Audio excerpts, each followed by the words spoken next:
Assalamualaikum warahmatullahi wabarakatuh.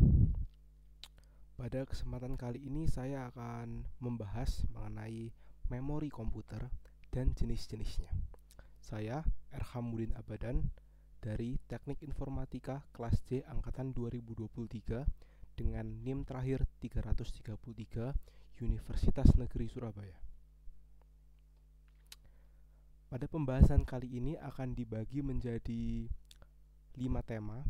Yang pertama ada pengenalan memori, kedua ada sejarah memori, ketiga ada jenis-jenis memori, yang keempat ada fungsi dari memori, dan ditutup dengan kesimpulan. Kita masuk ke bab pertama, yaitu memori. Apa itu memori komputer dan pemartisian statis? Mari kita mulai dari apa itu memori komputer. Jadi di sini dituliskan bahwa memori adalah bagian penting dari komputer dan merupakan kebutuhan dasar untuk menyimpan dan menganalisis data dan kemudian memberikan tanggapan terhadap perintah pengguna. Sistem komputer mengkategorikan memori untuk tujuan dan kegunaan yang berbeda. Beberapa ahli umumnya mendefinisikan memori komputer sebagai sistem elektronik yang digunakan untuk menyimpan, mengingat, dan mengakses data secara elektronik dalam komputer atau perangkat elektronik lainnya. Memori komputer ini memungkinkan penggunaan sementara ataupun penggunaan jangka panjang data dan program-program yang digunakan oleh sistem. Memungkinkan komputer untuk melakukan berbagai tugas dengan efisien. Ini bisa mencakup berbagai jenis memori seperti RAM, ROM, cache, dan flash memory yang masing-masing memiliki peran dan karakteristiknya sendiri dalam penyimpanan dan pengaksesan data. Untuk jenis-jenis tadi seperti RAM, ROM, cache, flash memory akan kita bahas pada bab ketiga tentang jenis-jenisnya yang masing-masing memiliki kegunaan yang saling berkaitan dalam jalannya suatu software atau program. Sekarang kita akan membahas tentang pemartisian statis. Nah, tadi kan kita sudah membahas mengenai apa sih memori komputer secara garis besar. Sekarang kita akan membahas tentang pemartisian statis.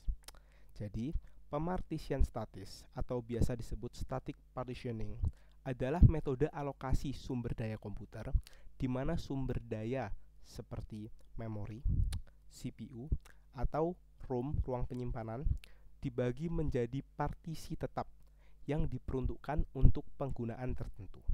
Setiap partisi memiliki ukuran yang tetap dan tidak berubah selama operasi sistem. Jadi, secara mudahnya dipahami ketika suatu aplikasi, suatu software sedang berjalan, sedang memproses sesuatu, di situ akan ROM, RAM, dan teman-temannya akan mengambil tempat. Jadi si memori dari berbagai macam tipe itu memiliki presentasenya masing-masing yang digunakan agar suatu program itu dapat berjalan. Nanti apakah fungsinya masing-masing akan kita bahas pada bab 4. Fungsi dari jenis-jenis memori tersebut.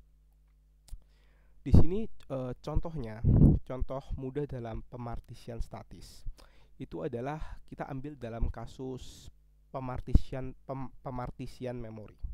Jadi, dalam konteks ini, pemartisian statis mengalokasikan sejumlah area memori tertentu untuk setiap aplikasi atau proses yang berjalan.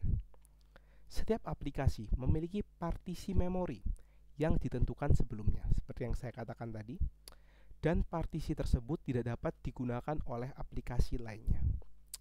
Ini berarti bahwa setiap aplikasi memiliki akses eksklusif ke bagian tertentu dari memori yang menghindari konflik memori antar aplikasi. Jadi seperti yang saya katakan tadi, jadi ketika aplikasi itu berjalan, aplikasi itu mengambil sepersekian persen dari memori, jadi agar tidak mengganggu aplikasi lain yang sedang bekerja. Jadi ketika aplikasi itu berjalan, dari awal sudah ditentukan akan mengambil berapa memori yang akan digunakan untuk aplikasi itu. Dan di dalam memori itu proses-proses tersebut bekerja. Oke. Sekarang kita masuk ke bab 2, yaitu sejarah memori. Di sini ada beberapa tahun secara garis besar bagaimana perkembangan dari memori-memori dan bagaimana sejarah itu bisa tertulis hingga sekarang. Jadi di sini dituliskan bahwa sejarah memori dimulai pada tahun 1940-an dengan pengembangan tabung hampa udara dan relay elektromagnetik yang digunakan untuk menyimpan data dalam komputer awal. Kemudian, pada tahun 1950-an, penggunaan tabung-tabung hampa udara digantikan oleh drum magnetik, yang merupakan piringan logam yang dilapisi dengan bahan magnetik dan bisa diputar untuk membaca dan menulis data. Kemudian pada tahun 1960-an ditemukanlah memori semikonduktor, yang merupakan titik balik penting dalam sejarah memori komputer. Memori semikonduktor menggunakan transistor untuk menyimpan dan mengakses data, menggantikan perangkat mekanis seperti drum magnetik, seperti versi sebelumnya. Ini membuat memori menjadi lebih cepat, lebih handal, dan lebih kecil ukurannya. Kemudian, selama beberapa dekade selanjutnya, teknologi ini terus berkembang dengan diperkenalkannya RAM dinamis atau DRAM pada tahun 1970-an yang memungkinkan penyimpanan data dalam bentuk sementara dan mengaksesnya secara acak. Kemudian pada tahun 1980-an, RAM statis atau biasa disebut SRAM ditemukan yang lebih cepat, tetapi lebih mahal harganya jika dibandingkan dengan DRAM. Perkembangan selanjutnya adalah munculnya teknologi penyimpanan non-volatil seperti flash memory pada tahun 1980-an yang digunakan dalam berbagai perangkat elektronik seperti kartu memori, USB drive, dan SSD atau kita biasa sebut solid state drive. Flash memory menawarkan keuntungan tidak memerlukan daya listrik untuk menyimpan data. Selama beberapa dekade terakhir, terobosan dalam teknologi memori terus berlanjut dengan pengembangan memori yang lebih cepat, lebih besar kapasitasnya, dan lebih efisien dari segi energi. Ini memungkinkan komputer dan perangkat elektronik lainnya untuk melakukan lebih banyak pekerjaan dengan lebih efisien daripada pada era-era sebelumnya. Kemudian kita akan masuk ke dalam bab ketiga, yaitu jenis-jenis memori. Di sini kita akan membagi dalam dua tipe jenis, yaitu tipe memorinya seperti RAM, ROM, cache dan teman-temannya, dan klasifikasinya yang akan saya jelaskan sebentar lagi. Oke, jadi di sini saya bagi untuk tipenya menjadi 7 bagian. Yang pertama ada memori utama atau biasa kita sebut RAM, random access memory, ada memori cache, ada memori ROM atau biasa kita sebut storage, ada memori flash, ada memori virtual, memori EEPROM, dan memori register. Yang pertama ada memori utama atau RAM. Memori utama adalah tempat di mana data dan instruksi sementara disimpan saat proses berjalan. Ini memungkinkan CPU untuk mengakses data dengan cepat. RAM bersifat volatil, yang berarti data akan hilang ketika daya listrik dimatikan. Jadi ketika kita menjalankan suatu aplikasi atau software, di situ agar software atau aplikasi itu bisa bekerja, itu akan mengambil memori-memori dalam komputer atau dalam cloud. Nah, siapa yang memproses dan mengambil memori itu secara cepat agar memori itu bisa bekerja, yang akan mengerjakannya RAM. RAM itu nanti masih dihubungkan dengan prosesor yang nanti kalau dibutuhkan akan mengambil dari storage. Nanti juga antara prosesor, CPU, dan ROM itu akan ada jembatan, nanti cache itu jadi menjadi jembatannya. Kita akan bahas setelah ini. Oke, selanjutnya ada cache. Seperti yang saya tadi bilang, cache ini bisa diibaratkan sebagai jembatan antara CPU dan RAM utama. Jadi, cache adalah memori kecil yang terletak di antara CPU dan RAM utama. Fungsinya adalah menyimpan data yang sering digunakan oleh CPU agar bisa diakses lebih cepat. Cache biasanya lebih cepat daripada RAM, tetapi kapasitasnya lebih kecil. Jadi kita tuh sering juga pengguna-pengguna kadang kan yang orang awam kayak menghapus cache biar storage-nya tidak penuh. Apa sih cache itu? Dan seperti tadi bilang, cache itu adalah sisa-sisa dari proses berjalannya suatu aplikasi. Yang ketika aplikasi itu berjalan, cache menjadi jembatan agar proses serah terima informasi menjadi sangat cepat. Kemudian kita ke ROM. ROM ini biasa kita sebut storage ya. Untuk orang awam mungkin mengerti memori ini apa. Memori hanya kayak storage untuk orang awam. Tapi di sini memori, read only memory. Memori ini berisi data yang tidak dapat diubah. Biasanya digunakan untuk menyimpan instruksi boot up komputer dan program-program dasar lainnya yang dibutuhkan saat komputer dinyalakan. ROM umumnya digunakan untuk penyimpanan jangka panjang. Nah, ini kira-kira hampir semua orang sudah mengerti ya tentang ROM storage ini ya. Kemudian ada memory flash, di mana memory flash adalah jenis memori non-volatil yang sama seperti RAM bersifat non-volatil yang digunakan untuk menyimpan data dalam perangkat elektronik seperti USB drive, kartu memori, dan SSD, solid state drive. Seperti yang tadi saya jelaskan pada bab kedua, contoh-contohnya. Memory flash dapat menyimpan data tanpa memerlukan daya listrik. Ini seperti penggunaan USB flash disk dan macam-macam. Kemudian ada memori virtual. Memori virtual adalah area penyimpanan yang dibuat oleh sistem operasi untuk menyimpan data sementara ketika RAM utama telah terpakai penuh. Ini memungkinkan sistem untuk menjalankan lebih banyak program daripada yang dapat ditampung oleh RAM fisik. Kemudian ada memori EEPROM, Electrically Erasable Programmable Read-Only Memory. Jenis memori ini dapat dihapus dan diubah oleh pengguna dengan menggunakan tegangan listrik.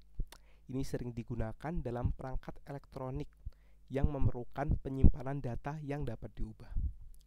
Memori register ini adalah jenis memori yang terintegrasi langsung dalam unit pemrosesan komputer CPU. Jadi untuk memori register ini, dia itu adalah tipe memori yang terintegrasi, terhubung menjadi satu kesatuan dengan CPU-nya, dengan CPU suatu komputer. Jadi memori register menyimpan data yang sedang aktif di dalam CPU selama proses komputasi. Register sangat cepat, tetapi kapasitasnya sangatlah terbatas. Oke, jadi itulah beberapa jenis memori yang biasanya digunakan dalam sistem komputer dan perangkat elektronik. Jadi setiap jenis memori mempunyai karakteristik dan kegunaannya masing-masing tergantung dengan kebutuhan dari sistem itu sendiri. Oke, kemudian ada secara klasifikasi. Jadi untuk memori sendiri memiliki beberapa hubungan. Untuk jelasnya bisa dilihat di tabel. Jadi ada tipe yang nyata, maya, swapping, dan memory allocation. Jadi itu memiliki klasifikasinya di mana memori tipe nyata itu bisa dibatasi dengan fisiknya, terus memori utamanya terbatas. Maya dapat melakukan swap atau tidak dibatasi, kemudian extend atau terhubung ke disknya. Swapping tadi berhubungan dengan maya. Kemudian memory allocation ada yang bersifat continue atau berurut, itu biasanya simple dan cepat tapi boros. Kemudian ada non-continue. Biasanya konsep memorinya itu datanya bagaimana cara kerjanya itu melompat-lompat, kompleks tapi cukup efisien. Oke, selanjutnya ada fungsi memori. Ada beberapa fungsi dari memori. Jadi sebagai sumber daya yang harus dialokasikan dan dipakai bersama di antara sejumlah proses yang aktif. Kemudian fungsi kedua diharapkan ketika untuk pembuatannya dapat melayani banyak proses. Itu untuk yang multiprocessing, proses seharusnya tidak dibatasi kapasitas memori fisik. Kemudian mengelola informasi memori yang dipakai maupun tidak, mengalokasikan memori ke proses yang memerlukan, kemudian mendealokasikan memori dari proses yang sudah selesai, kemudian ada mengelola swapping antar memori dan disk, kemudian ada isolasi ruang-ruang alamat memori secara disjoint, dan terakhir ada pemakaian bersama memori. Jadi di sini adalah fungsi memori dengan banyaknya tipe memori. Di sini ada fungsi-fungsi tentang multiprocessing memori seperti di dua terakhir, pemakaian dan isolasi. Kemudian tadi ada yang tergantung klasifikasinya, memiliki fungsinya masing-masing.